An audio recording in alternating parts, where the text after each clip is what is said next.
In February 2004, a young woman by the name of Maura Murray vanished into thin air. She was last seen on a desolate country road in New Hampshire after crashing her car into a snowbank. Despite an extensive search, no trace of her was found and she has not been heard from since. What happened to Maura Murray? Did she fake her own death or was foul play involved? Let's find out. Before we begin, please subscribe so you won't miss any new videos. Maura was born on August 9, 1989, in Scarborough, Maine. She grew up in a small town and was described as a bright and cheerful girl who loved animals, playing sports and hanging out with friends. Her family had no idea that their daughter and sister was planning something big. After graduating from high school, Maura enrolled at the University of Massachusetts, where she studied nursing, but college life wasn't for her and she soon dropped out. At the time of the incident, Maura was attending a community college in her hometown. However, she was unhappy there too, and had just been reprimanded for bringing her dog to class. On February 9, 2004, Maura called her family to inform them that she would be spending the weekend with some friends in Vermont. She also told them that she planned to return home on Monday. Little did they know that this would be the last time they would hear from her. That afternoon, Maura left her home in Haverhill, Massachusetts, to drive to the University of New Hampshire in Durham, where her friends lived. The 40-minute drive took her through some of the most remote areas of New Hampshire. As night fell and temperatures plummeted, Maura's cell phone went dead, leaving her stranded on a deserted road. It was around 7:30 p.m. when she hit the brakes, turned on her emergency lights and drove off the road. It is unclear why she decided to do this, but it may have been because she wanted to take a nap or get out of the bad weather.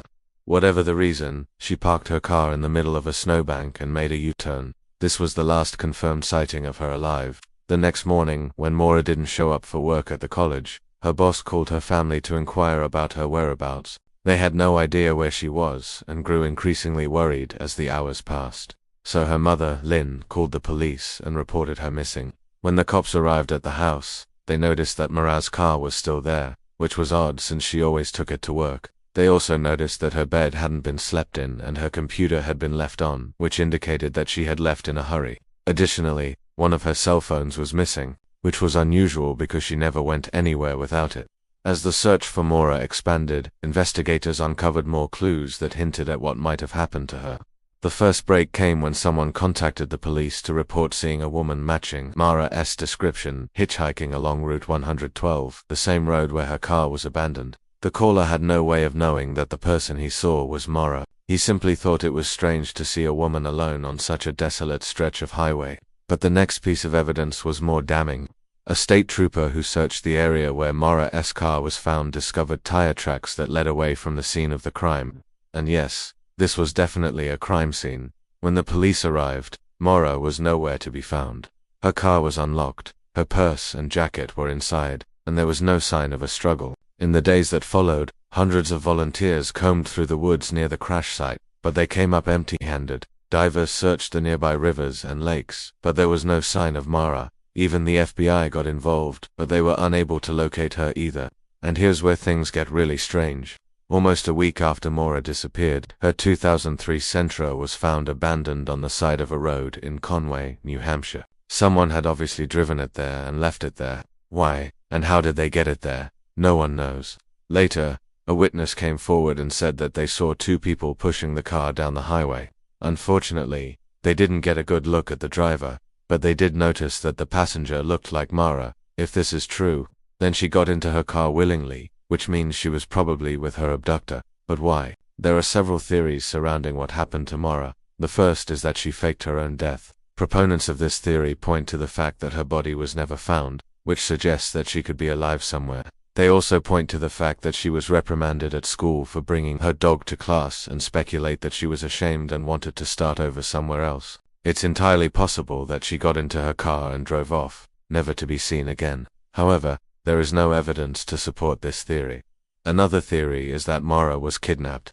This theory is supported by the fact that her car was found abandoned miles away from the scene of the crime. It's possible that her abductor left her car there and drove her somewhere else. However, there are no concrete leads and no suspects have ever been identified. A third theory is that Maura was murdered. This theory is supported by the fact that her car was found abandoned, which suggests that she was unable to drive it for some reason. It is possible that she was killed at the scene of the accident and that her body was never found. However, there are no witnesses and no physical evidence to support this theory. So what really happened to Maura Murray? Did she fake her own death, run away from home, or was she kidnapped or murdered? Unfortunately, we may never know the truth. As the years passed, Maura's case grew colder and colder.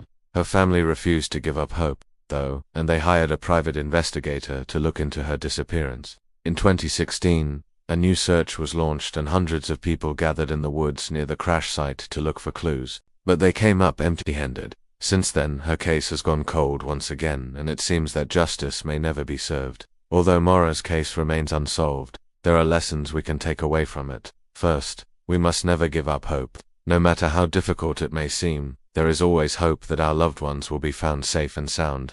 Second, we must never stop searching. We must continue to look for answers, even when the going gets tough. And third, we must never forget. We must keep the memory of our loved ones alive and fight for justice, even when others have lost interest. Maura's family has done all of these things, and they deserve our admiration. They have never given up hope that their daughter will be found. They have continued to search for answers, and they have never forgotten her. What do you think happened to Maura? Let us know your thoughts. If you enjoyed this video, please subscribe. Thanks for watching.